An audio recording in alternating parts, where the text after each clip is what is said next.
Assalamualaikum warahmatullahi wabarakatuh.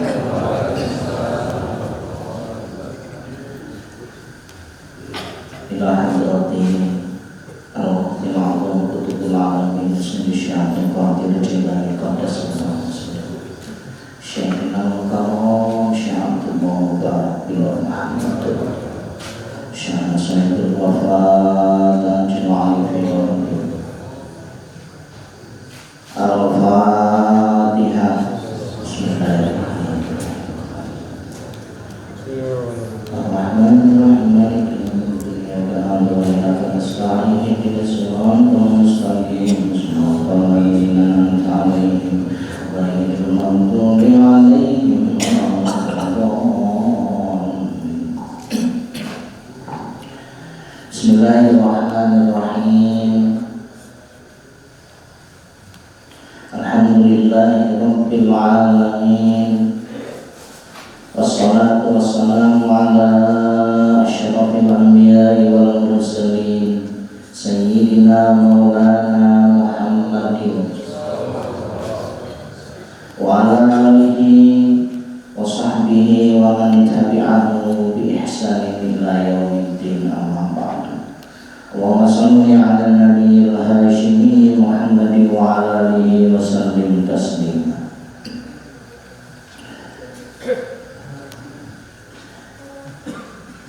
Yang kita muliakan, yang kita hormati Pemirsa Umi, pimpinan pesantren Suryalaya Kiai Haji Ahmad Mashkur Firdaus, para ahlul bait, keluarga besar abah sepuh dan keluarga besar anak-anak radhiyallahu anhu, para pimpinan organisasi LDTKM, para pengurus LDTKM, GMPS, Ibu Gela, para wakil talqin, para mubalik, dan seluruh ikhwan. Mudah-mudahan senantiasa sehat zahir batin, dipanjangkan umur, diberkahi oleh Allah Subhanahu wa taala. Insyaallah pada hari ini kita akan bahas pasal ketiga tentang asbut talqini wal ahdi, talqin dan janji. La ilaha illallah, la ilaha illallah, la ilaha illallah, Muhammadur Rasulullah.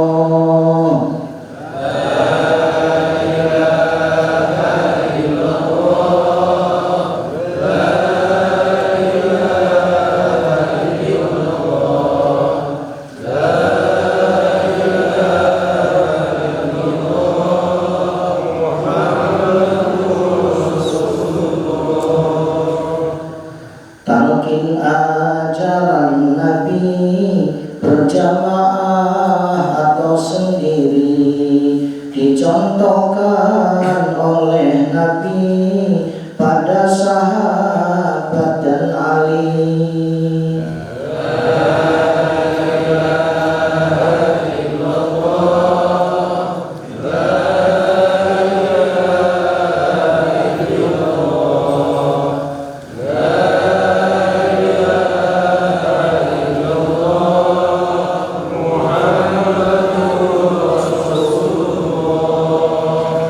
Jadi talqin ini ajaran Nabi. Fa'amal ahdu, adapun janji talqin, lahu aslun, ada dalilnya.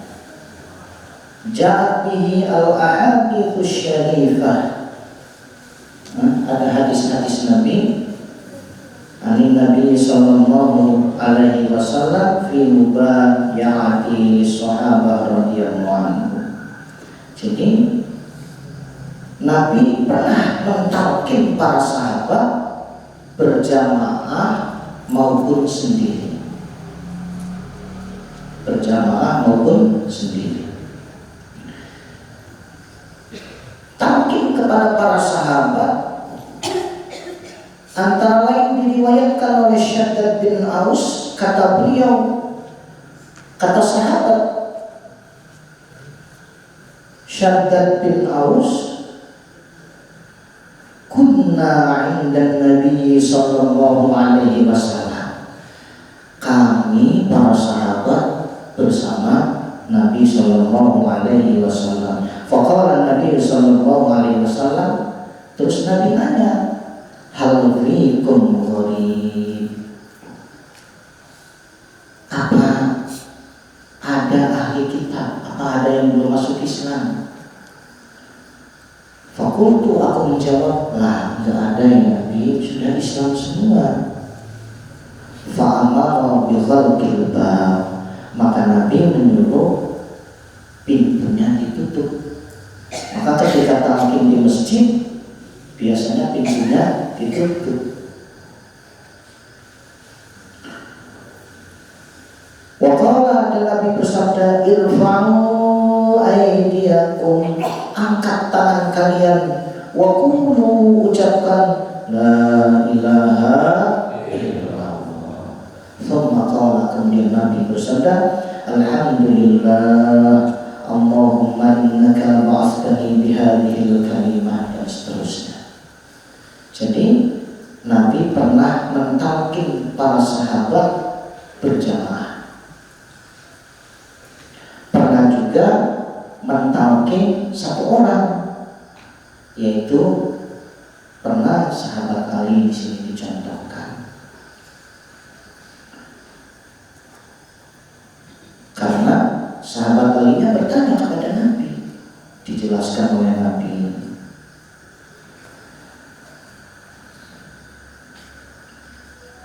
Kata Nabi, khummin ainaik, Ali, pejamkan dua matamu.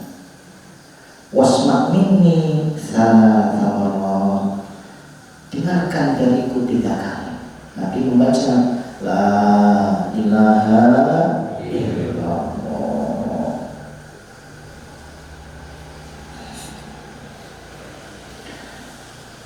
Jadi talqin ini ajaran Nabi. Nabi mencontohkan baik mentalqin berjamaah maupun mentalqin seorang. Nah,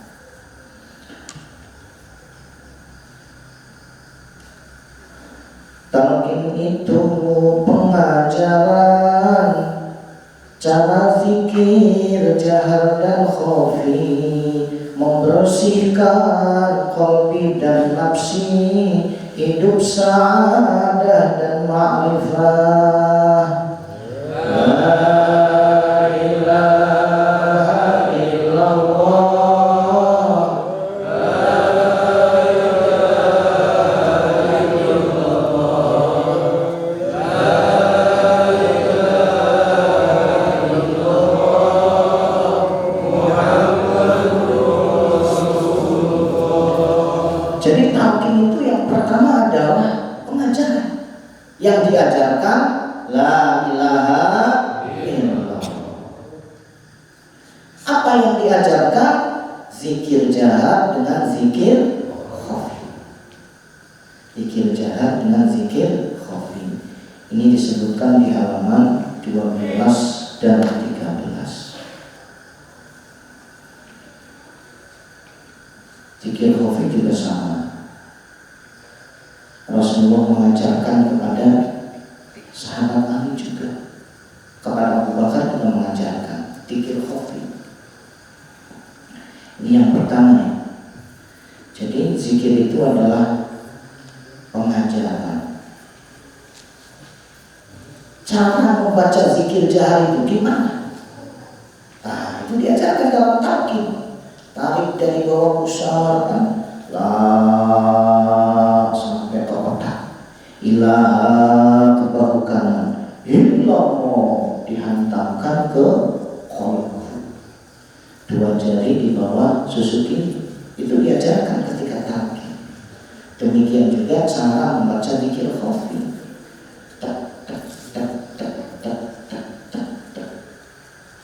Itu diajarkan. Ini yang pertama.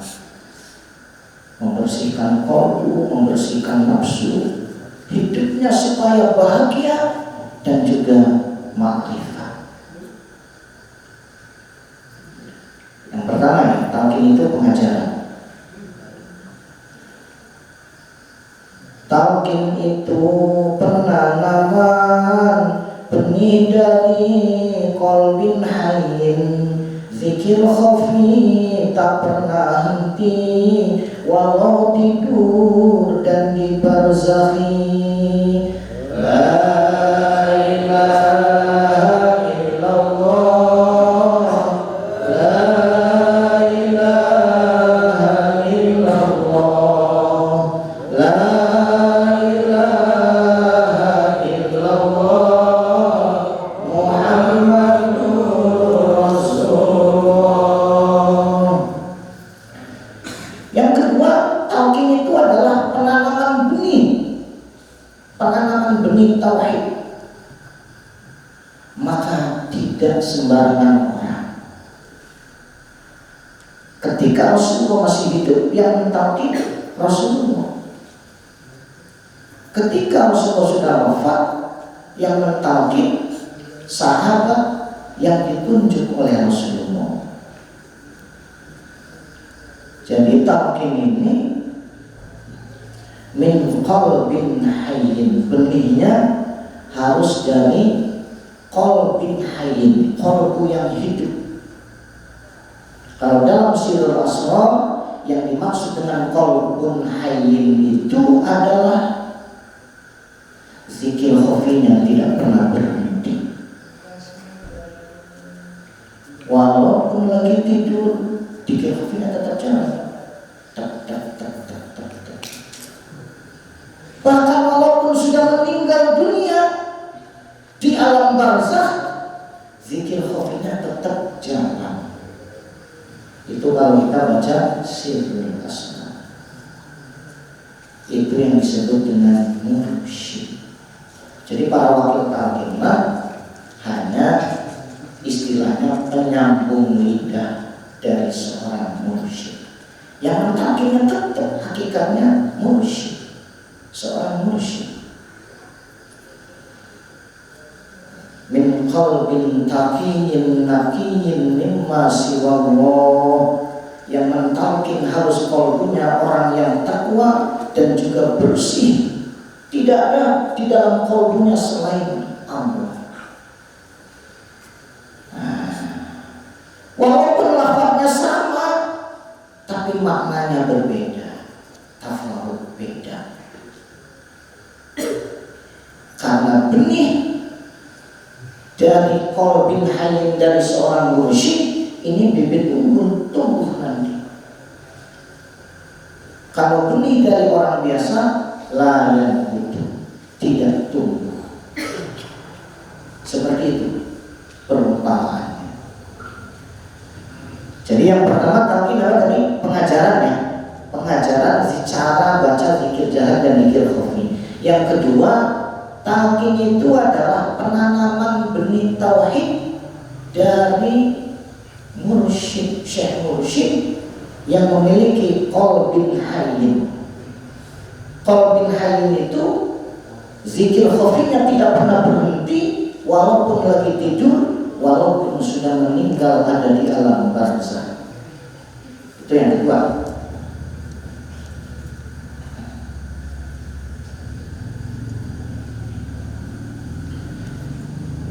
Talqin juga perjanjian, janji mengamalkan zikir, bahagia selamanya, ajron azimah buahnya.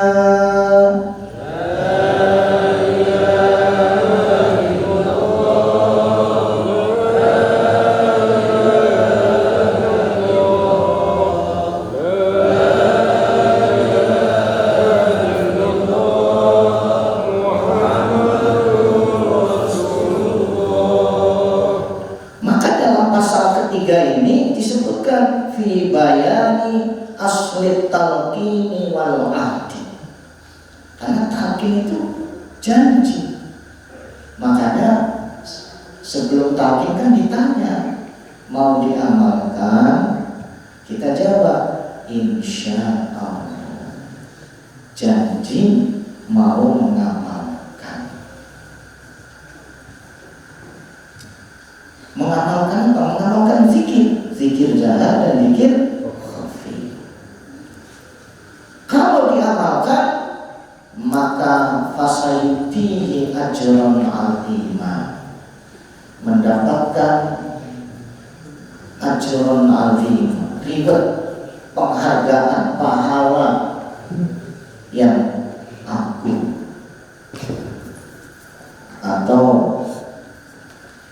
bisa juga fauzan al-fauz al-azim. Kalau di sini ya, al-fauz al-azim dalam surat At-Taubah 111 itu, fastabshiru bibai'ikum alladzi bay'atum bihi dzalika huwal fawzul 'adzim. Itu adalah keuntungan yang besar.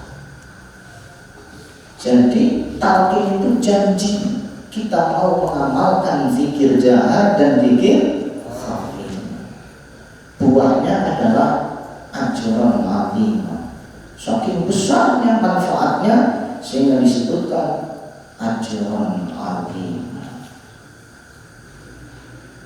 Nah itu ya, jadi talqin ini 3 hal ya tadi.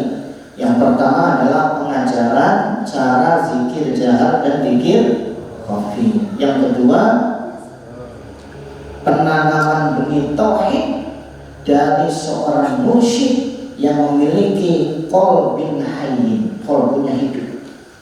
Apa yang dimaksud dengan qalbun hayyin? Kata Syaikhul Qadir Jilani dalam Sirrul Asrar, zikir khafinya nggak pernah berhenti, walaupun lagi tidur, walaupun sudah ada di alam barzakh. Itu yang kedua. Yang ketiga, talqin itu adalah perjanjian. Janji untuk mengamalkan zikir jahar dan khafi. Kalau itu diamalkan, maka kita akan diberi ajran 'adzim. Itu tentang talqin. Kemudian, jadi hukumnya talqin itu apa? Wajib ya.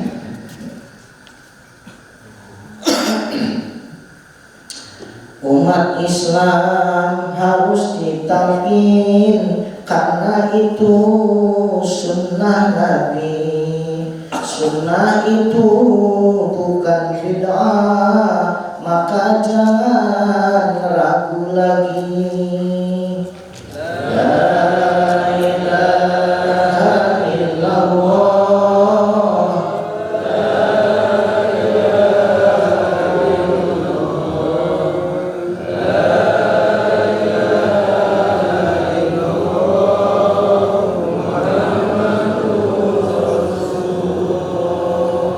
Jadi talqin itu memang dicontohkan oleh Nabi.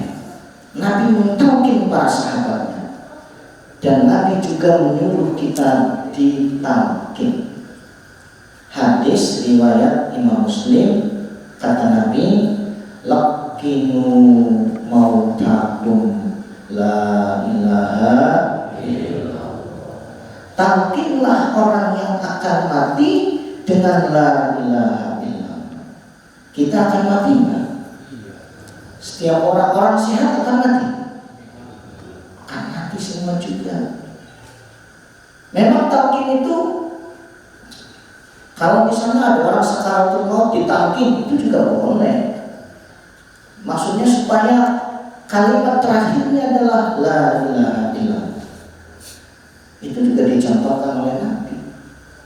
Ada juga setelah dikubur ditalqin, diajari, fulan, kalau nanti datang sosok yang bertanya jangan takut. Kalau dia nanya siapa Tuhanmu, jawab saja Allah. Itu juga pengajaran. Tetapi talqin dalam thariqat ini adalah talqin untuk kita yang masih hidup, yang mau mati. Pasti mati. Orang hidup pasti mati, nggak mungkin hidup selamanya ya, pasti mati. Jadi talqin ini disuruh oleh Nabi dan dicontohkan oleh Nabi.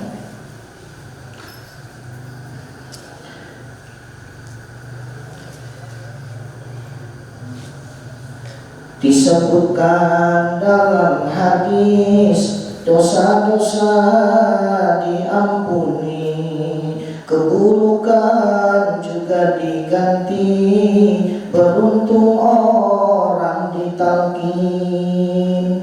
La ilaha illallah, la ilaha illallah, la ilaha illallah, Muhammadur Rasulullah. Oke, jadi tadi cara talqin sudah disebutkan ya, ada yang sendiri, ada yang berjamaah. Manfaat atau hikmah dari talqin, satu, dosa diampuni.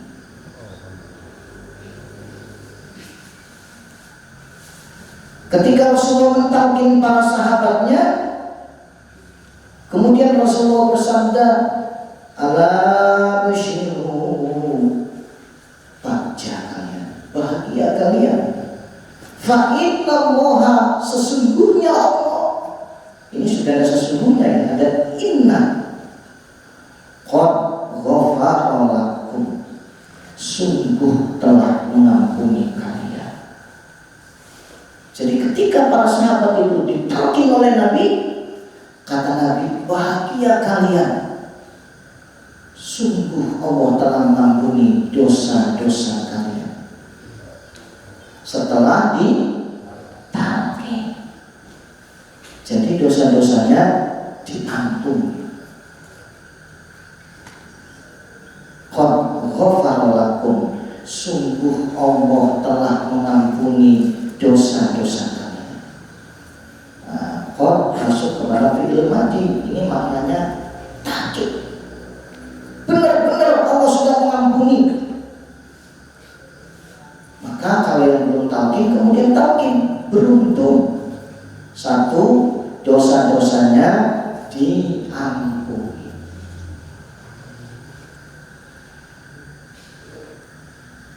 Yang kedua, keburukannya diganti dengan kebaikan. Ini keburukannya diganti dengan kebaikan. Wa qala Nabi sallallahu alaihi wasallam, Nabi bersabda, ma min qaumin, tidaklah ada satu kaum, ijtama'u, mereka berkumpul, yadhkurunallaha ta'ala, mereka zikir kepada Allah Ta'ala,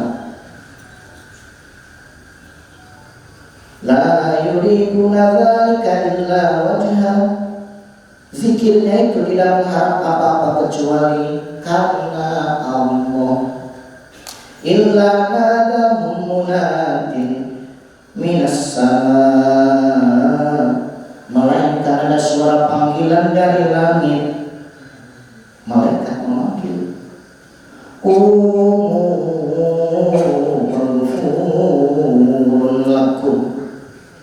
bangunlah kalian, kalian sudah diampuni. Qad butilat lakum sayyi'atikum hasanat, sungguh keburukan-keburukan kalian diganti oleh Allah menjadi kebaikan. Ini manfaat yang kedua. Jadi talqin itu dosa-dosa diampuni, keburukannya diganti menjadi kebaikan. Itu yang kedua ya.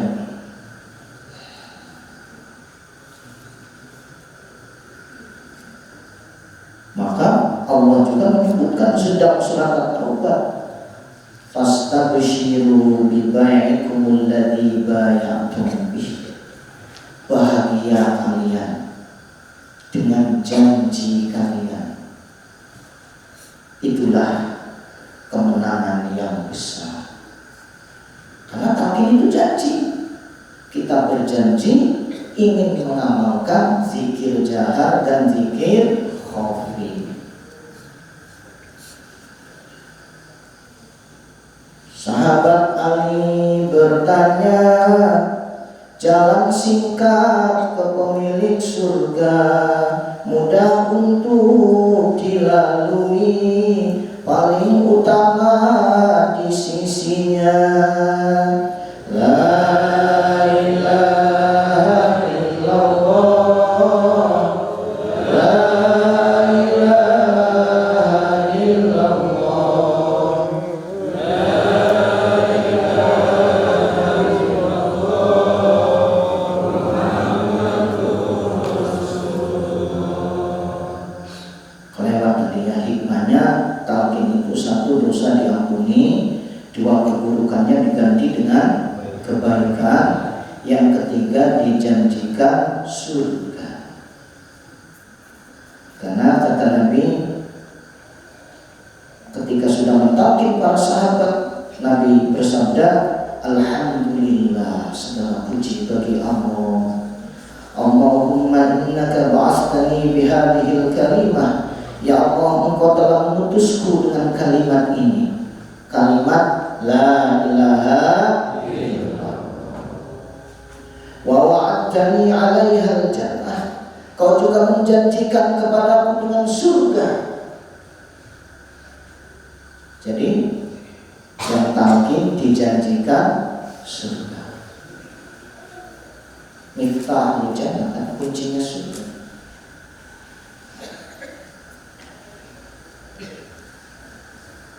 Kemudian sahabat Ali pernah bertanya kepada Rasulullah, dullani ala aqrabid thurub. Ya Rasulullah, tunjukkan kepadaku jalan yang paling dekat menuju Allah. Bukan menuju surga, tapi menuju Maha Pemilik surga. Washaluha ala ibadi. Tapi walaupun jalannya dekat, jalan pintas, gampang dijalani oleh Allah. Wafdaluha indallah. Sudah itu paling utama di sisi Allah. Jadi sahabat Ali bertanya kepada Nabi, minta amalan jalan paling dekat menuju Allah, tapi mudah dilalui, dan jalan itu paling utama di sisi Allah. Kalau dalam Sirrul Asrar, Rasulullah tidak bisa menjawab. Dia bingung amalan apa paling dekat menuju Allah, mudah dilalui, paling utama menurut Allah. Nabi diam sampai kemudian Allah mengutus malaikat Jibril.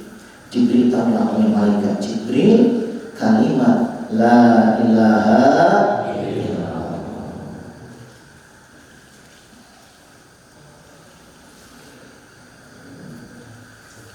Rasulullah menjawabnya, mudawamah zikir kepadanya, la ilaha illallah paling utama, tidak ada bandingannya.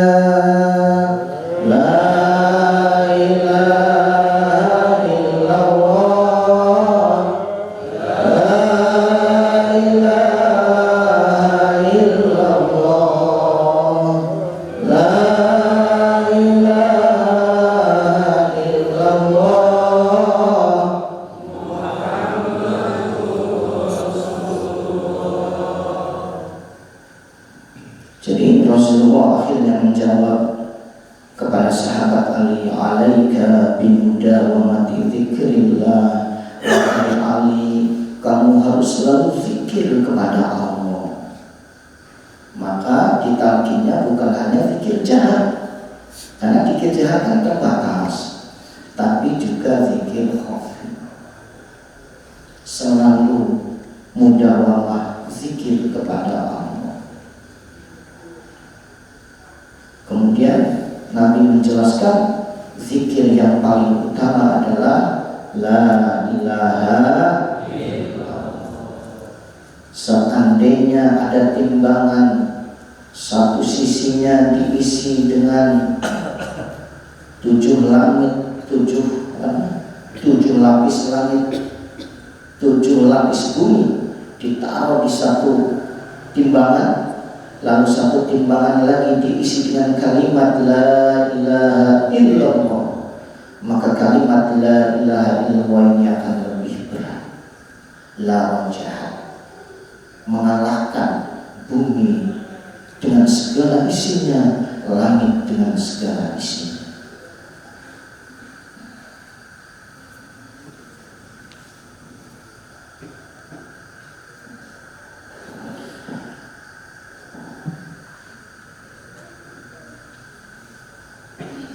Pesan Nabi pada Ali, kiamat tidak terjadi bila ada yang zikir khafi masih berjalan di bumi.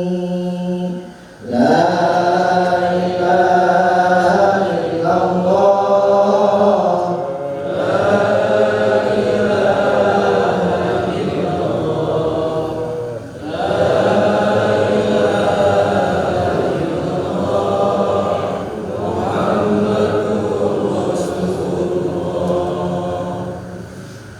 Nabi berpesan kepada sahabat Ali, ya Ali, wahai Ali, la taqumus sa'atu, kiamat tidak akan terjadi, wa ala wajhil ardi man yaqulu Allahu Akbar. Ini ada hadisnya. Tidak akan terjadi kiamat jika masih ada orang yang zikir khafi di atas muka bumi.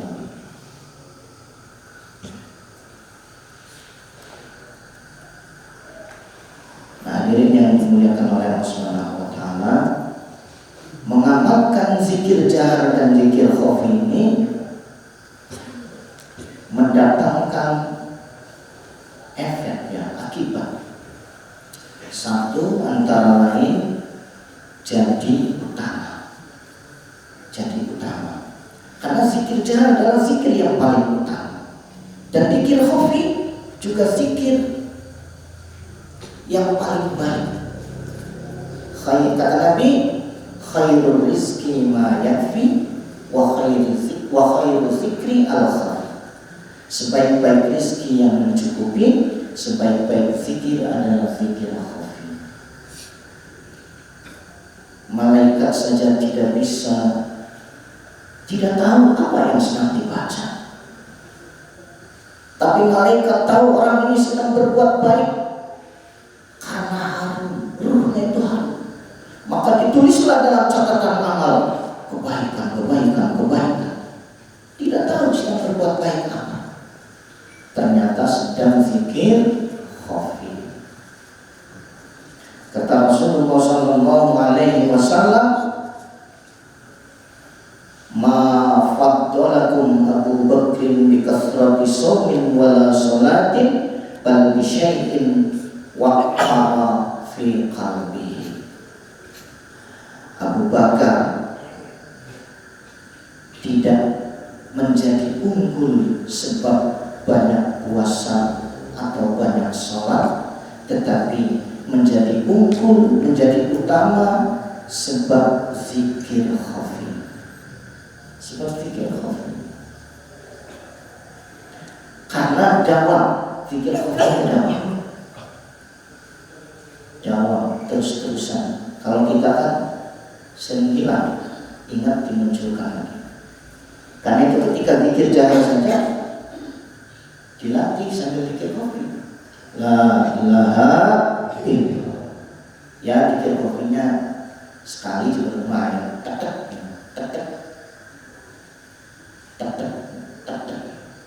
Baca la ilaha illallah. Tak. Mungkin kalau sudah terlatih bisa lebih nah, bisa 2 kali. Baca khotama, misalnya baca khotama dilatih juga hilang munculkan lagi, tak tak tak tak. Itu zikir khafi. Supaya ya ketika jalan kita zikir khafi. Kalau lagi zikir saja nggak zikir khafi ya sulit. Apalagi kalau lagi naik kendaraan, naik kerja. Nah, sahabat Abu Bakar menjadi utama karena zikir khafinya selalu hidup. Tak tak tak tak tak tak tak. Nah, ini yang pertama.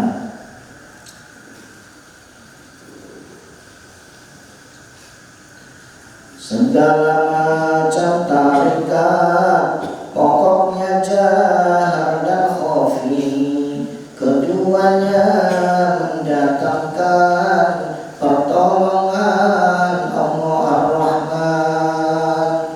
La ilaha illallah, la ilaha illallah,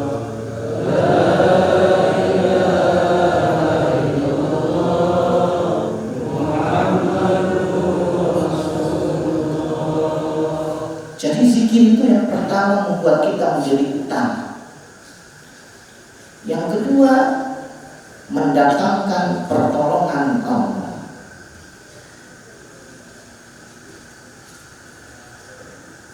Wa ma'ahuma tafarra'at nisbatu jami' turki min hataini nisbatain. Segala macam tarekat yang banyak itu sumbernya itu dua zikir ini yang pokoknya, zikrul jahri wal khafi. Fahuma aslan, keduanya yang pokok. Wa ma'ahuma aunur rahman, bersama zikir jahar dan khafi ada pertolongan Allah. Jadi kalau kita zikir jaharnya dirutinkan, zikir khafinya dilatih, kita bersama dengan pertolongan Allah. Wa ma'ahuma, bersama keduanya aunur rahman, pertolongan Allah. Kalau tidak mendapat pertolongan Allah, mungkin kita melepas zikir jahar dan zikir khafinya. Karena kesibukan dilepas, atau ya disingkatnya 3 kali terus kapan problemnya? Dulu 3 kali disasar memang kapan bayarnya? Nah, ini yang kedua, mendatangkan pertolongan Allah. Udah, zikir yang paling utama itu la ilaha illallah. Karena orang kalau punya masalah nyari zikir gitu, padahal sudah ditalqin. Apa ya zikirnya supaya usaha maju? Nah, gitu kan. Supaya hajat dikabul, supaya meraih kesuksesan. Padahal nanti di bab-bab selanjutnya disebutkan fafihi al-fathu, di dalam zikir itu ada kemenangan. Wa fihi qadaul hawaij, di dalam zikir terkabul hajat. Jadi amalkan saja dengan rutin, benar, ikhlas, zikir jahar dan zikir khafi. Insya Allah pertolongan Allah datang dan kita menjadi utama di sisi Allah.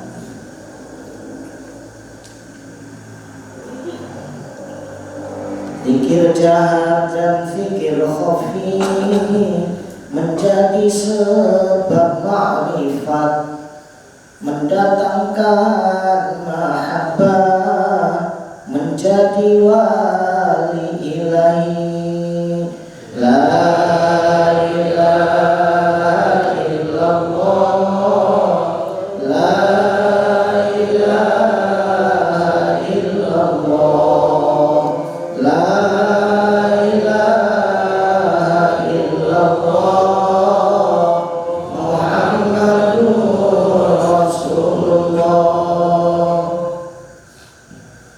Yang ketiga, manfaat dari mengamalkan zikir di dalam pasal ketiga, pasal talqin ini disebutkan li'anna dzikra sababul wasli. Zikir ini menjadi sebab ketersambungan, menjadi sebab sampai usul kepada Allah. Usul kepada Allah itu adalah ma'rifat. Ma'rifat.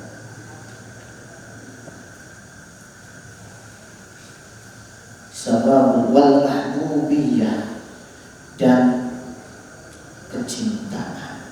Jadi zikir ini mendatangkan kecintaan Allah. Alamatu hubbillah hubbu zikrillah. Tanda cinta kepada Allah adalah suka berzikir kepada Allah. Nah ini ya yang ketiga. Jadi zikir jahar dan zikir khafi ini jalan ma'rifat. Karena kalau kita baca Miftahus Sudur, di situ ada penjelasan pembagian ma'rifat adalah ma'rifat zat dan ma'rifat sifat. Ma'rifat zat nanti di akhirat kita memandang Allah. Ma'rifat sifat adalah memandang sifat Allah di alam semesta. Oh, ini tuh asma Allah al-muzil. Oh, ini tuh asma Allah kan banyak ya, asma husna ada 99. Jadi nampak sifat-sifat atau asma Allah itu di dalam keseharian. Ma'rifat sifat. Setelah menjelaskan ma'rifat dan ma'rifat sifat, tiba-tiba penjelasannya itu langsung wa qala sallallahu alaihi wasallam yulaqqinu ashabahu. Langsung menjelaskan Rasulullah SAW mentalkinkan la ilaha illallah kepada para sahabatnya litasfiyati qulubihim wa tazkiyati nufusihim wasa'adatil qudsiyah wa isolihim ilal hadra al-ilahiyah. Kenapa? Setelah menjelaskan ma'rifat, tiba-tiba menjelaskan Rasulullah mentalkin zikir. Nah, ternyata zikir ini adalah kunci ma'rifat, termasuk khotaman. Karena dalam Qudul Jumat disebutkan khotaman ini memiliki dua fungsi. Satu ijabah, dua ma'rifat. Ijabah dikabul yang kita hajatkan. Ma'rifat kita semakin dikenalkan dengan sifat-sifat Allah yang ada di alam semesta.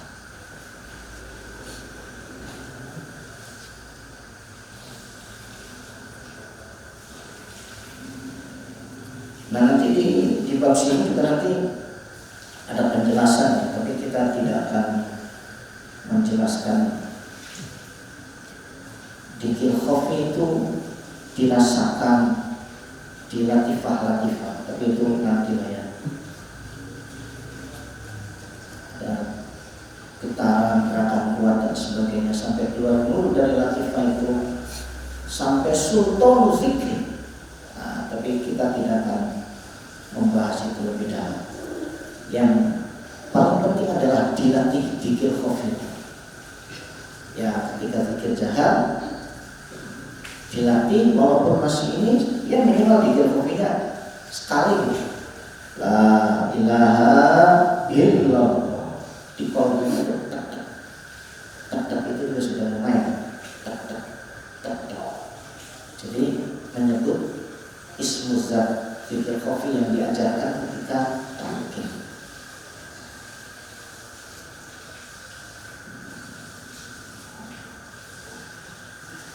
Bila kita sudah ditalqin, terus dilatih zikirnya, Allah dulu banyak zikirnya, bila lalai rugi jadinya. La ilaha illallah, la ilaha illallah, la ilaha illallah, Muhammadur Rasulullah. Jadi Allah itu nyuruh kita zikir yang banyak, bukan zikir yang khusyuk. Khusyuk anugerah Allah yang banyak saja. Tugas kita memperbanyak zikir, melawan orangnya. Ya, kalau pada sholat 165 kali 5 waktu berarti 825. Atau misalnya dilatih ada waktu-waktu tertentu, zikirnya banyak. Ya sendiri aja, dilatih sendiri. Misalnya habis subuh, mau zikir sendiri. Atau misalnya sore, ya bisa saat ini waktunya luang, enak bisa 1000 misalnya, itu melatih sebenarnya. Karena ketika talqin juga diajarkan lebih banyak, lebih baik, lebih banyak, lebih baik. Ya, yang mengukur kita sendiri. Makin banyak makin terasa capeknya, capek kita zikir.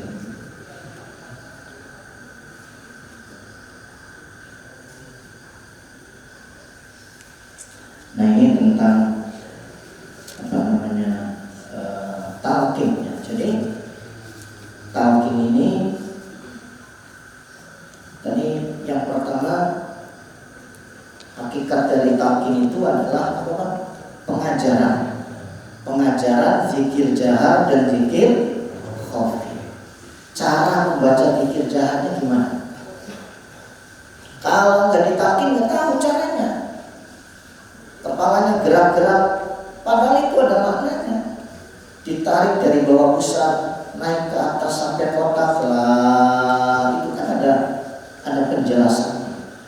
Ilaha, kenapa ditariknya dari bawah pusat ke kepala, ke otak gitu ya? Dibenteng. Bawah pusatnya dibentengi, perutnya dibentengi, jangan diisi dengan yang haram. Naik lagi ke atas, mulutnya dibentengi, jangan berghibah, jangan berdusta, jangan memfitnah, dibentengi. Naik lagi ke atas, kena hidung, jangan asal mencium. Naik lagi ke atas, otaknya, jangan menghayal, jangan memikirkan yang dilarang. Itu dibentengi dengan la ketika dibaca. Nah, jadi yang pertama, talqin ini adalah pengajaran cara zikir dan cara zikir jahar dan zikir khafi. Yang kedua, talqin ini adalah penanaman benih tauhid dari seorang mursyid walaupun melalui wakil talqin. Karena seorang mursyid memiliki qalbun hayyun, qalbunya hidup. Maksudnya qalbunya hidup, zikir khafinya tidak pernah berhenti. Sedang apapun, bahkan ketika tidur, zikir khafinya tetap hidup. Bahkan ketika sudah dikubur fisiknya, di alam barzah, ruhnya tetap zikir khafinya berjalan. Itu penjelasan sirrul asrar. Yang ketiga, talqin itu adalah perjanjian bahwa kita ingin atau akan mengamalkan yang ditalqinkan, yaitu zikir jahar dan zikir khafi. Kadang-kadang ada orang bilang gini, wah, saya takut kalau ditalqin itu takut tidak mengamalkan gitu. Ya, talqinnya sudah wajib. Tadi kan lakimu talqinlah orang yang mau tahu, orang yang akan mati, bila ilaha illallah. Jadi meninggalkan talqin ini ya jadi melanggar perintah Nabi. tapi Nabi juga mencontohkan mentalkin, baik mentalkin para sahabat banyakan maupun mentalkin perorangan, misalnya mentalkin sahabat Ali karramallahu wajhah. Nah itu saja mungkin ya. Dan tadi matalkin disebutkan juga antara lain dosa-dosanya diampuni. Kata Nabi,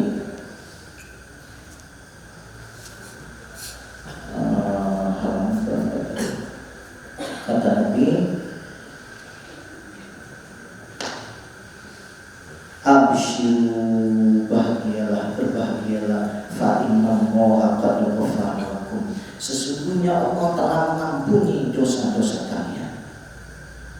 Itu dikatakan oleh Nabi kepada para sahabat yang sudah ditalkin. Jadi ditalkin para sahabat banyak itu.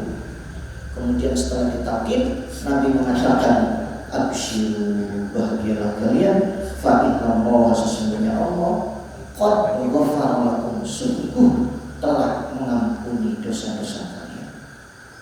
Jadi ketika ditalkin, dosa-dosanya diampuni. Kemudian juga keburukannya diganti dengan kebaikan. Qad buddilat lakum sayyi'atikum hasanat, kesalahan kita, kekurangan kita, kelemahan kita diganti dengan kebaikan. Dan yang ketiga, wa wa'adtani 'alaiha jannah, wa wa'adtani, dan kau menjanjikan kepadaku atas kalimat la ilaha illallah dengan surga. Jadi orang yang ditalkin ini dijanjikan oleh Allah akan mendapatkan surga. Karena itu, karena masih ada yang bingung gitu ketika talkin, mendengar talkin, kayak meninggal ditalkin. Ya ternyata tidak. Di zaman Nabi para sahabat yang segar bugar sehat ditalkin, yang sehat-sehat ditalkin, bukan yang sedang sakaratul maut. Yang sakaratul maut dia juga ditalkin juga supaya meninggalnya membaca la ilaha illallah. Tetapi yang masih hidup-hidup ini supaya kita terus melatih zikir la ilaha illallah dan zikir khafi, sehingga mudah-mudahan kalimat terakhirnya ketika meninggalkan dunia juga baca amin la ilaha illallah. Hadirin yang dimuliakan oleh Allah Subhanahu wa taala, mungkin itu saja. Mudah-mudahan kita senantiasa berada dalam bimbingan Syekh Mursyid Syekhina wa Mursyidina Syekh Sayyidul Wafat Tajul Arifin. Demikian, mohon maaf atas segala kekurangan. Terima kasih atas segala perhatian. Wassalamualaikum